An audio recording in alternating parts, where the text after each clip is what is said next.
Merhaba arkadaşlar, kanalımıza hoş geldiniz. Bugün sizler için güzel çiftimiz Neslihan Atagül ve Burak Özçivit'ten birbirinden güzel fotolar hazırladılar.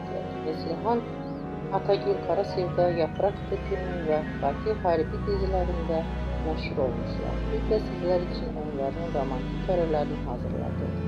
Bu videoların devamlı gelmesini istiyorsanız kanalımıza abone olup yorum yazmayı unutmayın.